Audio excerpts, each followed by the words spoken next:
இரு நீ மேல பா. ஏய் நீனா இந்த ஒரு வீடியோ போதும் ஜாவாஸ்கிரிப்டில் ஹோஸ்டிங்னா என்ன, ஏன் ஹோஸ்டிங் நடக்குங்கிறத கிளியராக சொல்லித்தரேன். ஸோ வீடியோ மட்டும் ஃபுல்லாக பாருங்கள்.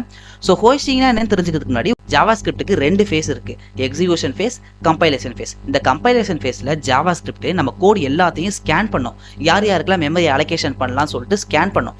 ஒன்ஸ் அது ஸ்கேன் பண்ணிச்சு அப்படின்னா மெமரி எல்லாம் கொண்டு போய் டாப்பில் ஸ்டோர் பண்ணிக்கும். நம்மளுக்கு எப்படி பிரெயின் வந்து டாப்பில் இருக்குது, அதே மாதிரி ஜாவாஸ்கிரிப்ட்டுக்கும் மெமரி அலோகேஷன் டாப்பில் போய் ஸ்டோர் பண்ணிடும். இதில் எப்படி ப்ரோ ஹோஸ்டிங் வருதுன்னு கேட்டிங்கன்னா சொல்கிறேன். ஸோ இதில் வந்து மேஜராக வேர் அண்டு டிக்ளரேட்டிவ் ஃபங்க்ஷன்ஸ் மட்டும் தான் வரும். லெட் கான்ஸ்ட் எக்ஸ்பிரசிவ் ஃபங்க்ஷன்லாம் வராது. ஏன்னா இதெல்லாம் டெம்போரல் டெட் ஜோன் அந்த கான்செப்ட்டில் போகும். ஓகேவா? ஸோ இந்த வேரையும் ஃபங்க்ஷனையும் ஒரு டைப்பாக வந்து மேலே ஸ்டோர் பண்ணும். வேர் அந்த வேரியபிள்ஸ் இருக்குல்ல, அது எப்படி தெரியுமா ஸ்டோர் பண்ணும்?